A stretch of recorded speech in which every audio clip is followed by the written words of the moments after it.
I just placed an order for what might be the most important electric car of the decade, and I had no idea what the final price would be.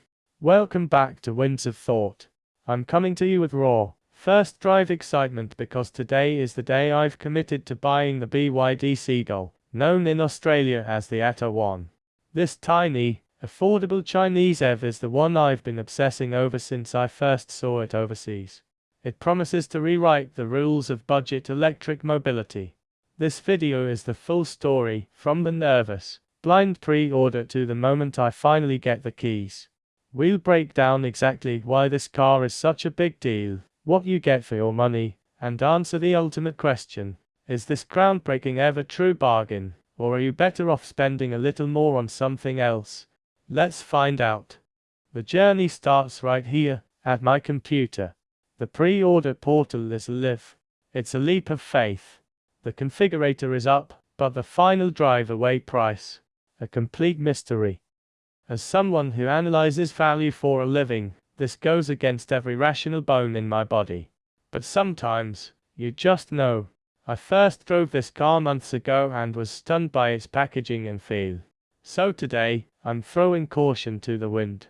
$1,000, fully refundable deposit to secure my spot. Consider this a real-time experiment in modern car buying. Now, which one to choose? The base Essential model offers a smaller battery, but my gut says to go for the premium. Why? For my life and drives, that extra bit of range, around 310 kilometers, is the difference between constant calculation and genuine peace of mind. The bigger 38 kilowatt-hours battery and the more powerful 115 kilowatts motor feel like the right call. And the color? It has to be sprout green. The hero shade. In a sea of white, black, and silver cars, why not be a little different? Click. Order confirmed. And now, we wait. That wait turned into months. A lesson in patience and a stark reminder of why pre-ordering anything, especially without a firm price, is generally a risky move. If I needed a car urgently, I'd have been stuck. During this time, the official pricing landed. My configured premium model came in at just over 31,000 Australian dollars on the road. That's more than I'd secretly hoped, nudging it into a more competitive bracket. But finally, the call comes. Pickup day is here. The moment of truth.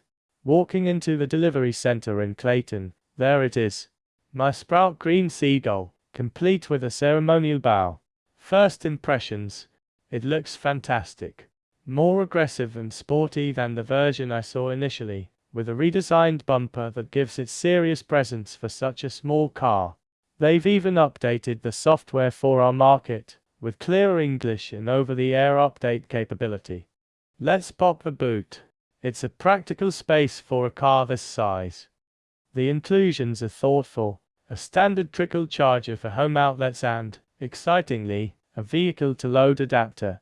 That means you can use the car's battery to power appliances, a game changer for camping or emergencies. The interior is where this car truly punches above its weight. It's not deep, luxury black. It's a light, airy grey that feels spacious. The seats are comfortable and power adjustable for the driver. You get a compact digital driver's display and a central touchscreen with wireless Apple CarPlay and Android Auto. For the price, the level of kit is astonishing.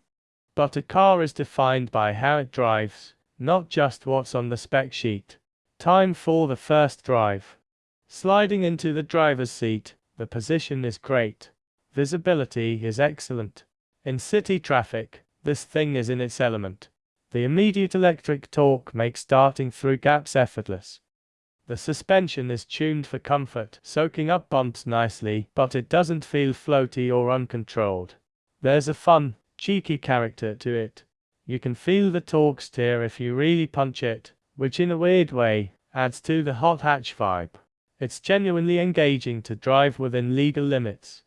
So, what's the final verdict after putting down my own money?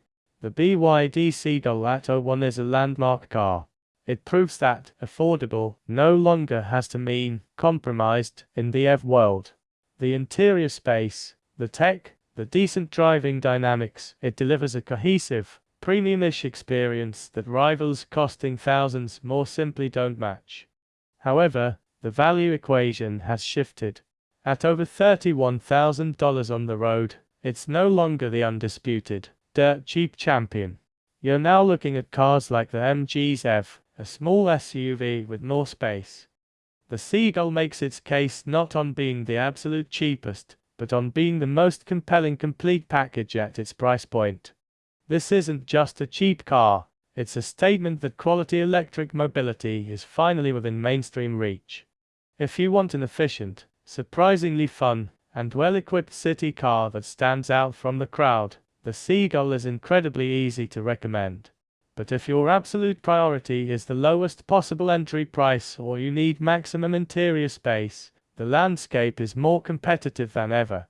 If you enjoyed this real-world buying journey and deep dive into the car that's changing the game, please support Winds of Thought by liking this video and subscribing for more unfiltered reviews.